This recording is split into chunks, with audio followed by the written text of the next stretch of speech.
होती है। एक बच्चा अपने घर में बैठ के प्लास्टिक के झंडे बना रहा था और सोच रहा था कि मैं 1-1 रुपए में झंडा बेचूंगा इसको, और शाम तक मैं 100 झंडे अगर बेच लूं तो 100 रुपए मिल जाएंगे मुझे। दोपहर तक उसने झंडे वंडे बनाए, अपने बाहर गया, बारिश हो रही थी तो उसने प्लास्टिक के बैग में झंडे अपने संभाल लिए ताकि झंडा खराब ना हो जाए। ट्रैफिक लाइट पे खड़ा था, जैसे गाड़ी रुकती थी वहां पे दरवाजा खटखटाता था और लोग शीशा खोल के तो कहता था साहब झंडे खरीद लीजिए, 1-1 रुपए का एक झंडा। शाम हो गई, सिर्फ 5 झंडे बिके उसके। तो सोचने लगा कि सिर्फ 5 झंडे बिके हैं, 5 रुपए में कैसे काम चलेगा इस। तो इतने में एक गाड़ी आई, उसमें 4 आदमी बैठे थे, कुछ बहुत अच्छे से नहीं लगे आदमी, और इसने खटखटाया और बोला साहब एक झंडा ले लीजिए। तो उन्होंने बोला ठीक है, एक झंडा मुझे दे दीजिए तरस खा के। 100 रुपए का नोट निकाला।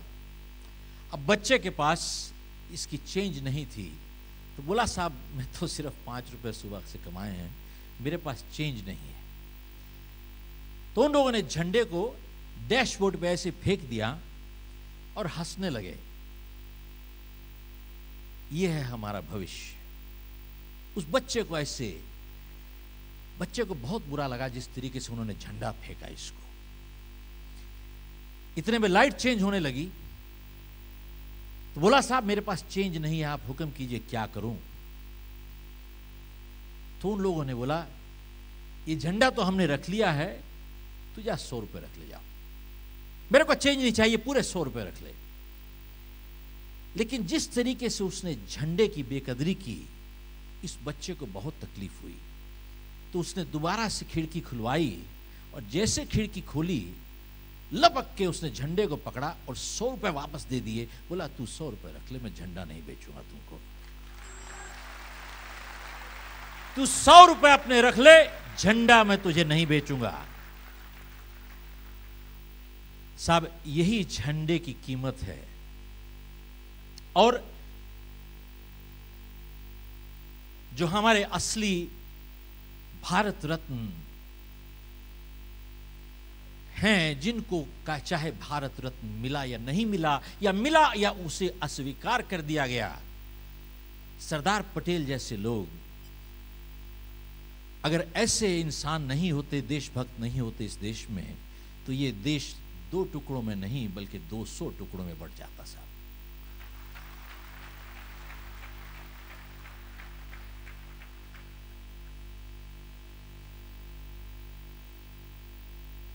अब त्रिपाठी जी से इतनी प्रेरणा मिली है कि जवाब सवाल शुरू किए जाएं। एक बारी एक मास्टर जी स्कूल में गए, तो उन्होंने बच्चों को बोला कि बेटा तुम लोगों का मैं हिस्ट्री का टेस्ट लूंगा। तो बोले साहब लीजिए। तो बोले शिमला हिमाचल में है, डलहौजी कहां है। तो सब कंफ्यूज हो गए, इसमें हिस्ट्री कहां है, इसी तो ज्योग्राफी का सवाल है। खैर एक लड़का बोला साहब मैं बताता हूं। तो उसने जवाब दे दिया। बोले बिल्कुल ठीक। अच्छा मैं आपका अर्थमेटिक का टेस्ट लेता हूं। तो बोले लीजिए साहब।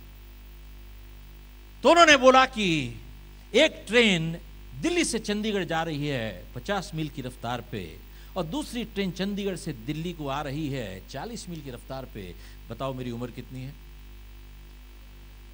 सब कंफ्यूज हो गए साहब कि उम्र का क्या मतलब है, कैलकुलेट किया जाए। खैर वो लड़का बोला कि एक फिर से खड़ा होकर साहब मैं बताता हूं साहब। तो बच्चा बोला कि साहब आपकी उम्र 40 साल है। तो बोले हाँ बिल्कुल ठीक 40 साल है, लेकिन तुमने कैसे कैलकुलेट किया। बोले साहब हमारे गांव में एक बूढ़ा है, वो 80 साल का है, पूरा पागल है, आप आधे पागल हो साहब।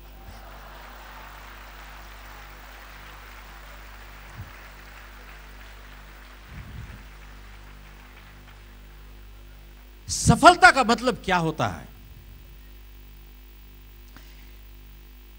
अक्सर लोग पूछते हैं सफलता का मतलब असफलता का ना होना ही नहीं है, बल्कि अपना सही लक्ष्य जिंदगी में हासिल करने को सफलता कहते हैं।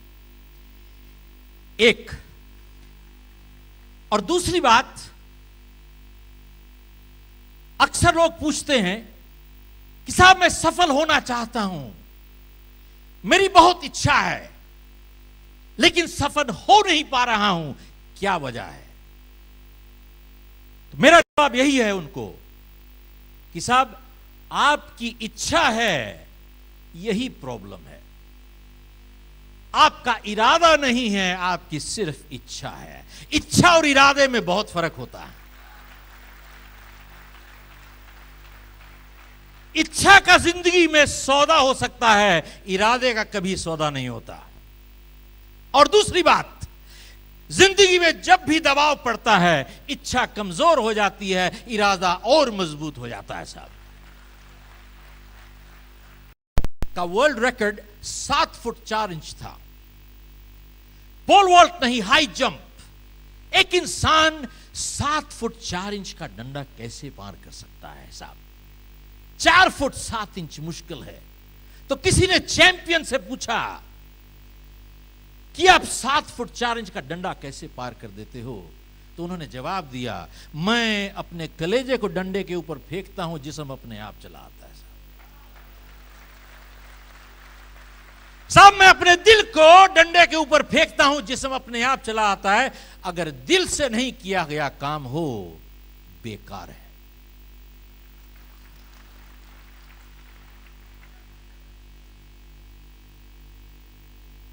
इच्छा और इरादे में यही फर्क है। देखिए, एक मजदूर सिर्फ हाथ से काम करता, जो इंसान हाथ से काम करता है उसे आप मजदूर कहते हैं,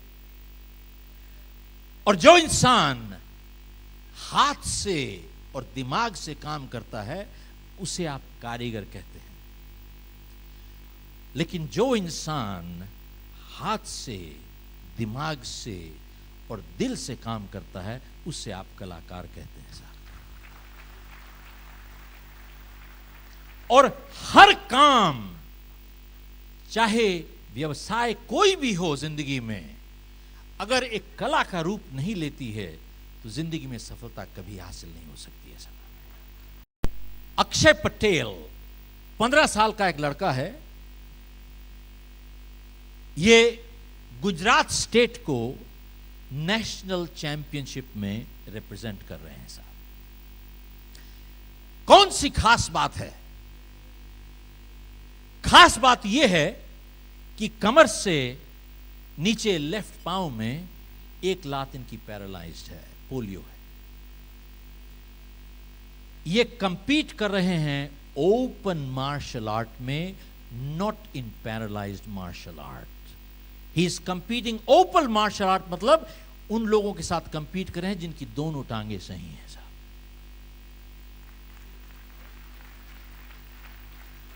तो किसी ने इनसे पूछा कि आप उनसे कैसे मुकाबला कर रहे हो, and he is champion in Gujarat already, आप कैसे मुकाबला कर रहे हो? तो उन्होंने जवाब दिया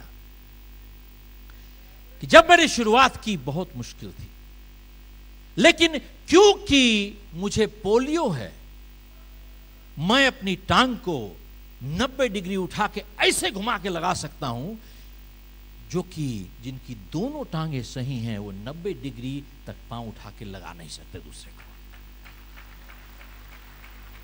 साहब उन्होंने क्या किया? अपनी सबसे बड़ी कमजोरी एक सबसे बड़ी शक्ति बन गई उनकी। अक्सर पूछते हैं लोग, आपने लिखा है ये जीतने वाले कोई अलग काम नहीं करते, वो हर काम अलग ढंग से करते हैं। ये देखिए साहब, ये अलग ढंग नहीं है तो और क्या है? आप इतिहास में चले जाइए, जीवनियां पढ़िए, जितने सफल लोग हुए हैं हर एक में कुछ ऐसे गुण थे जो सब में कॉमन थे। Gandhi, Martin Luther King, Lincoln, Mandela, इन सब में कुछ ऐसे गुण हैं, ये कॉमन है सब में। अगर हम उन गुणों को अपना लेंगे तो हम भी सफल हो सकते हैं। और आप देखिए,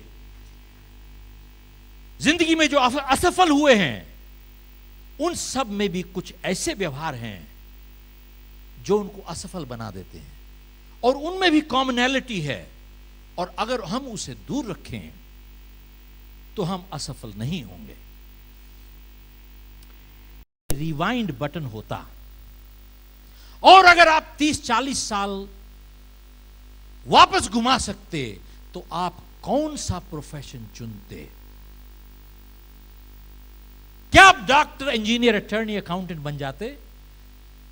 तो मैं उनसे सिर्फ उनको एक जवाब देता हूं कि अगर मेरी जिंदगी में कभी रिवाइंड बटन होता और अगर मुझे अपनी जिंदगी दोबारा से फिर से शुरुआत करनी होती, मैं सिर्फ एक ही प्रोफेशन चुनूंगा जिंदगी में, और चुनता। वो ये है, एक कमीशन सेल्समैन।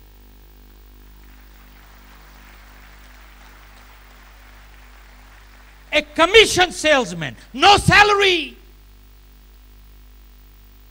सिर्फ कमीशन सेल्समैन। क्यों? एक कमीशन सेल्समैन ही ऐसा इंसान है इस दुनिया में जो अपना पेचेक खुद ही लिखता है। साहब,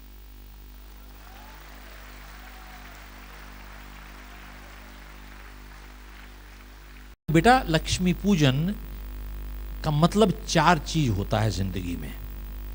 यही 4 चीज कर लोगे जिंदगी में तो लक्ष्मी पूजन आपकी पूरी हो गई। पहली चीज, इच्छा भगवान की, मेहनत इंसान की। एक बहुत पुरानी कहावत है, एक पंडित जी जा रहे थे तो उन्होंने किसान को देखा, बहुत सुंदर खेत था, तो जा नहीं पाए। उन्होंने बोला कि मैं इसको जरूर शाबाशी तो दूंगा कि ऊपर वाले ने तुझे बहुत अच्छा खेत दिया है। तो किसान को बोला कि ऊपर वाले ने तो खेत तुझे बहुत अच्छा दिया है, तू भगवान का एहसानमंद होगा। तो उस आदमी, किसान ने जवाब दिया कि हाँ पंडित जी, किस खेत तो मुझे बहुत अच्छा दिया है ऊपर वाले ने, और मैं बहुत एहसानमंद हूं, लेकिन खेत को तब देखना था जब भगवान ने सारा खेत अपने हाथ में रखा हुआ था। यह खेत को तब देखना था जब भगवान ने सारा खेत अपने हाथ में रखा हुआ था। इच्छा भगवान की, मेहनत इंसान की। तो पहली चीज यह है कि परमात्मा का शुक्र कीजिए जो इज्जत की रोटी दी है। और दूसरी बात ये कि ये परमात्मा मेरा घर आप भरपूर रखिएगा। आप सिर्फ मांग सकते हैं तो अपने माता या पिता से मांग सकते हैं, तीसरे से मांग नहीं सकते, और वही देने वाला है। तो लक्ष्मी पूजन कहते हैं कि मेरा घर भरपूर रखिएगा, उसी से मांगते हैं आप। साहब, ऊपर वाले से हम सौदा नहीं करते। ऊपर वाले से सिर्फ 1 वे ट्रैफिक है कि मुझे घर भरपूर रखिएगा।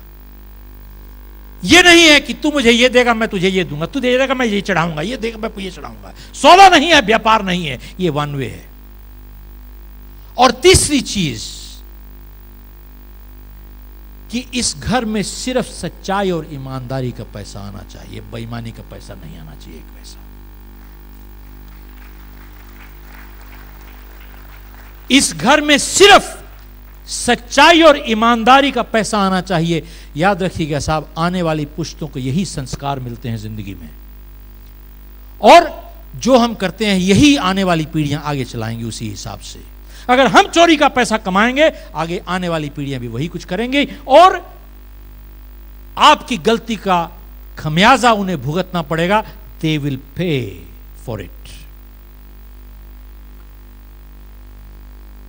सो इस घर में सिर्फ सच्चाई और ईमानदारी का पैसा आना चाहिए, चोरी और बेईमानी का पैसा इस घर में नहीं आना चाहिए एक भी। और चौथी चीज, ये 3 होगी। चौथी चीज, जब ऊपर वाला इज्जत से आपको पैसे दे तो उस पैसे को हमेशा अच्छे काम के लिए इस्तेमाल करना चाहिए। जब आपके पास सच्चाई और ईमानदारी से 4 पैसे आए जिंदगी में, हमेशा उस पैसे का इस्तेमाल भी सही करना चाहिए। यही 4 चीज लक्ष्मी पूजन है, उसके अलावा है कुछ नहीं साहब, जीरो।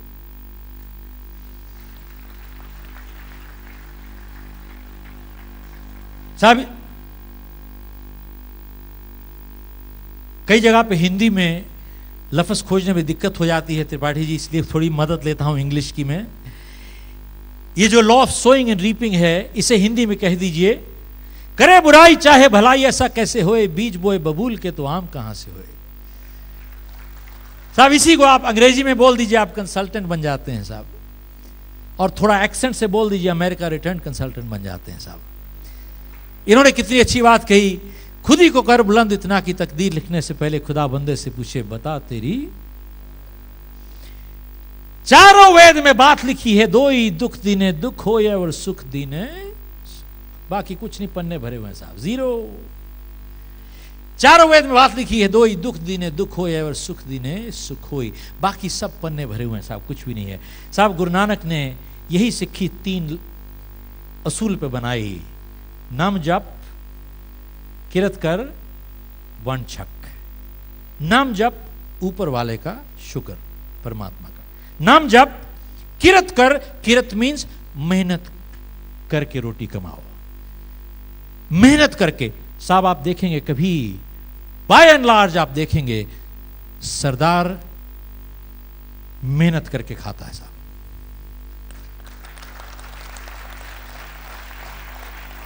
आप दुनिया में कहीं चले जाइए, आपको सरदार भीख मांगते नहीं दिखेगा कोई भी, हमेशा मेहनत करते हुए। नाम जप, किरत कर, मेहनत। और तीसरा वन छक। वन छक का मतलब क्या होता है? बांट के खाओ। वन छक मीन्स बांट के खाओ। आप देखिए ये लंगर का जो कॉन्सेप्ट है, ये बांट के खाने का ही है। लंगर का आप लंगर में 1 आदमी या 1 लाख आदमी चले जाओ, आप खाना कभी खत्म होता ही नहीं साहब। वहां पे 1 आदमी या 1 लाख आदमी चला जाए, कभी का खाना बढ़ता ही चला जाता है। वन छक साहब कमाल कर दिया है ये 3 प्रिंसिपल। और क्या इसके अलावा है क्या? That's it. मैंने एक्चुअली सोचा नहीं था कि मैं इतनी देर यहां पे खड़ा होकर बोलूंगा। मैंने सोचा था कि आधा घंटा मैक्सिमम, उसके बाद आधा घंटा एक वीडियो दिखाऊंगा और 1 घंटे के अंदर मैं निकल जाऊंगा। साहब मैं तो देखा है 1.25 घंटा से तो ऊपर हो गया है मुझे यहाँ। अगर आपकी इजाजत हो, मैं लास्ट एक चीज कुछ कहना चाहूंगा, उसके बाद एक वीडियो दिखाऊंगा।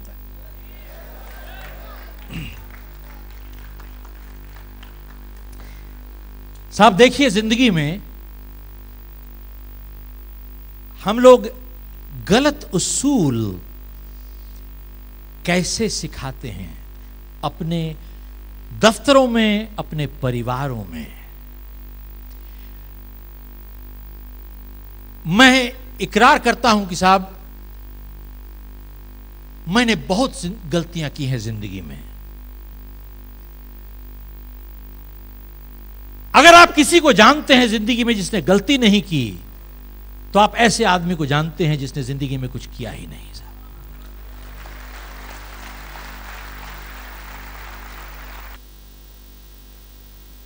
दोस्तों अब देखना चाहूंगा वो सब दोस्त जो 50 साइकिल्स अबव हैं और 100 साइकिल्स बिलो हैं, अपनी जगह पे खड़े होंगे sir. Yes, 50 cycles above and 100 cycles below. Yes, happy welcome on the stage. दौड़ के दोस्तों आ जाइए और इस लम्हे को कैद कर लीजिए।